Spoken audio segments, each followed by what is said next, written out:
Boa noite, gente. Aqui estamos nós de novo para mais uma jornada de estudo bíblico. Mais uma vez nos reunimos e hoje o capítulo 17 de Atos. Olha, quanto tempo já passou. E aí nós estamos com o Tiago, com o Ju, todo mundo de Bíblia aberta, não é? Eu espero que vocês tenham lido durante o dia, durante suas muitas atividades, que tenham arranjado um tempinho para poder ler o capítulo. O capítulo de hoje não é tão longo, ele tem 34 versículos, mas é muito interessante. Ele tem um personagem novo, e nós vamos ver já, não é? E ficamos felizes. Mais uma vez quero agradecer a cada um de vocês por esse carinho de, no final do dia, já às 10 horas da noite, depois de tanta coisa, já fez comida para os filhos, já pôs cachorro para correr, já atendeu o telefone, já fez compra, quem sabe como foi o seu dia, só Deus sabe. Mas aí você para um pouquinho para a gente estudar, né? Alguns estiveram conosco agora há pouco, às 8 da noite, quando tivemos uma live, um bate-papo muito gostoso com o pastor Carlos, que é um doutor em farmácia, mas é o nosso administrador lá na igreja, e falou da seu ministério, sua conversão, seu tempo pastoreando lá no alto do Complexo do Alemão. Foi um tempo muito bom, aprendemos muito, e agora estamos estudando a palavra. Então vamos ver quem é que leu. Espero que vocês tenham lido, tá bom?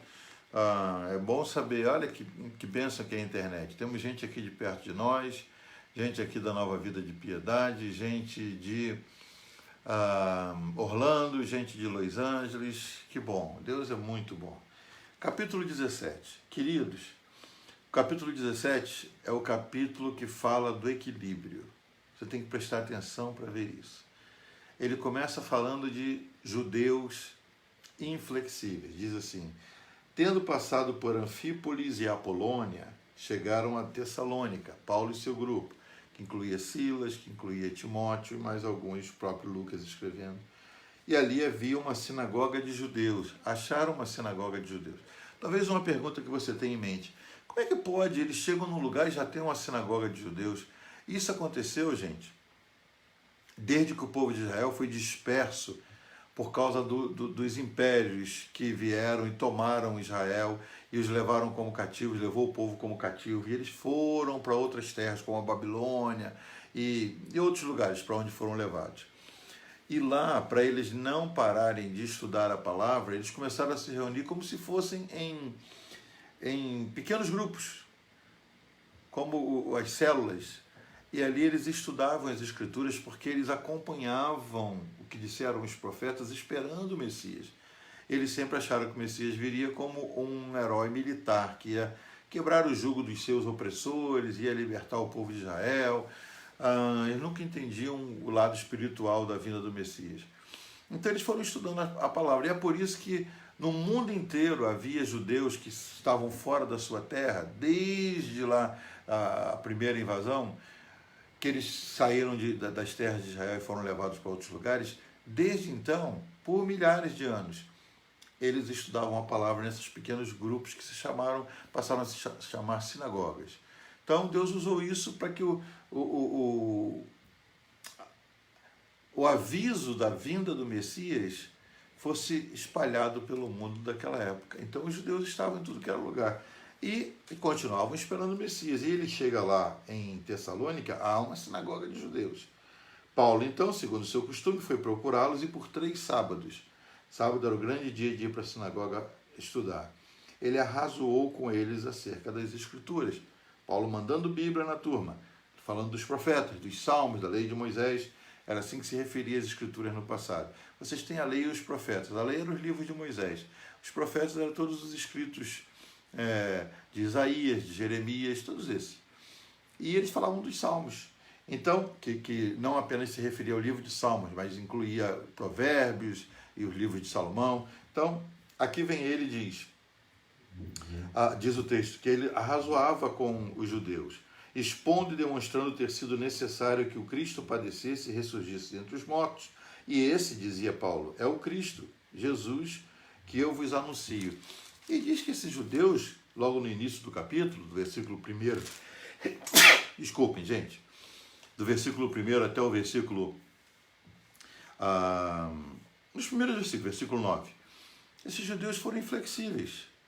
Diz que quando eles viram as pessoas, mulheres distintas, e gregos piedosos, todos esses se quebrantando e sendo persuadidos pela palavra de Paulo e Silas, foram se juntando a ele, crendo no Evangelho, a nova palavra que Paulo trazia. E, diz o texto, os judeus, porém, movidos de inveja, isso é um sentimento que move gente até hoje. Gente que não consegue no argumento, na troca de ideias, não consegue vencer.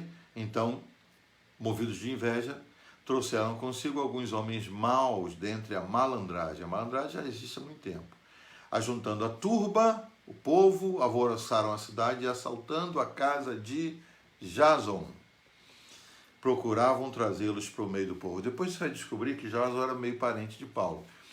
Mas, irritados porque Paulo tinha conseguido muitos adeptos, e eles se sentiam perdendo companhia, perdendo adeptos, diz o texto que eles inventaram lá umas conversas e arranjaram gente para tumultuar a cidade e foram na casa de Jason para procurar por Paulo. Diz lá, assaltando a casa de Jason, procuravam trazê-los para o meio do povo. É aqui que está meu nome. Você que não sabia, esse nome é bíblico.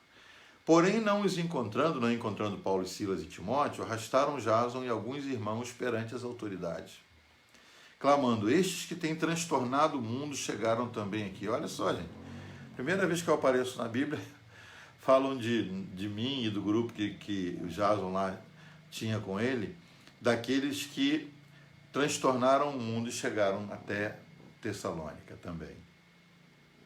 E Jason hospedou esse povo. Todos esses procedem contra os decretos de César, aí começam um blá blá blá, e eles querem dizer que Paulo está trazendo novas conversas que vão contra os decretos de Paulo, dizendo que há um outro rei no lugar de César, e a coisa fica complicada. Então, Jason paga uma fiança, eles soltam Jason após terem recebido dele a fiança estipulada. E aí, o capítulo que começa com o desequilíbrio de judeus inflexíveis, esse mesmo capítulo, você vai ver, termina no outro lado da balança com gregos influenciáveis. O final do capítulo fala de Paulo sendo mandado para Atenas e enquanto ele está lá esperando por Silas e Timóteo que ficaram na cidade anterior, ele vê uma série de ídolos, de imagens, e ele se incomoda de tanta idolatria que há em Atenas. E ele vai ministrar no Areópago, onde se reuniam os filósofos, os estudiosos, e ali ele vê que é um povo influenciável por qualquer doutrina, por qualquer entidade.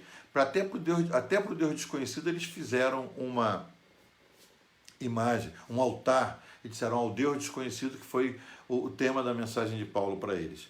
Mas esse capítulo, que começa com os desequilibrados judeus inflexíveis que não aceitaram a doutrina de Paulo, porque muita gente estava mudando e aceitando o que Paulo pregava.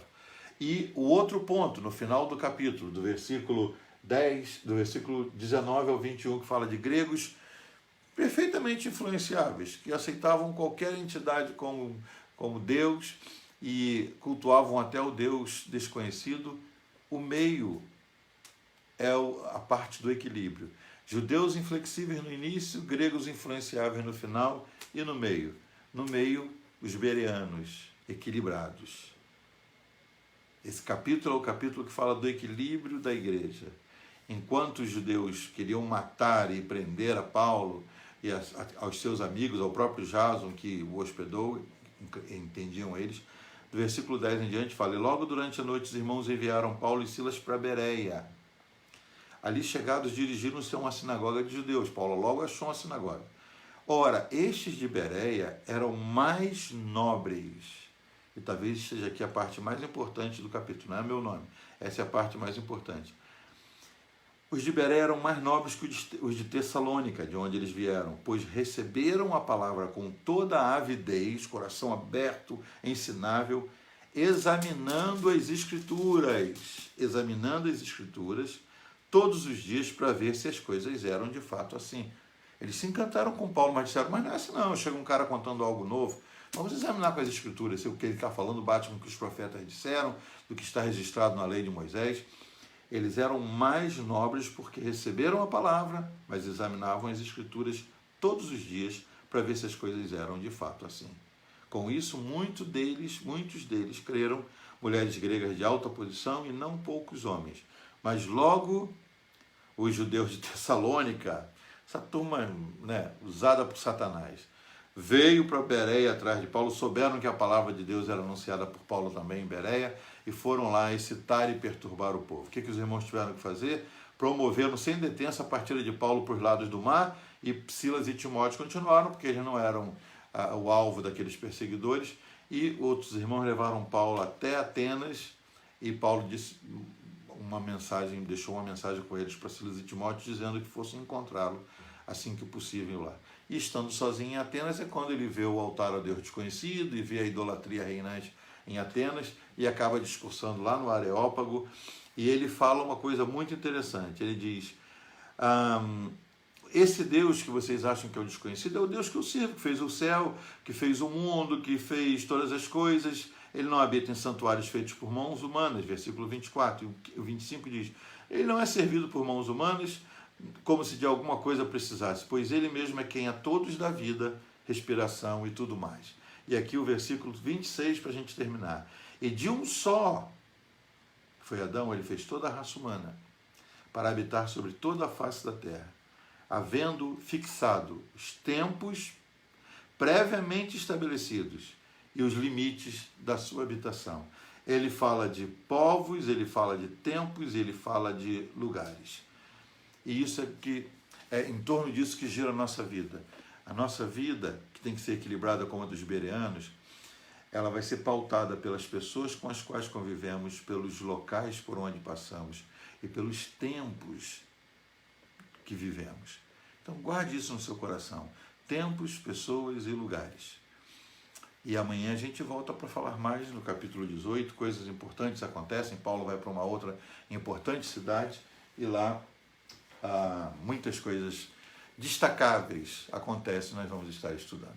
Gente boa, querida, que nos assiste de perto e de longe, olha, lá de Cabo Frio, deixa eu ler o que está dizendo aqui, nossa querida Suiane, orem por mim, amanhã estou de plantão no Hospital da Mulher em Cabo Frio, nós vamos estar orando, assista de lá, vai ser bênção. E Judite Pacheco, a Juliana, Maria da Glória, Sérgio, Adriana, Andréia, Rita Porfírio, Suiane, Bárbara, Andréia, esse pessoal todo. Deus abençoe a cada um, Nelson, e amanhã a gente volta, tá bom? Tenha uma linda noite, até amanhã, gente.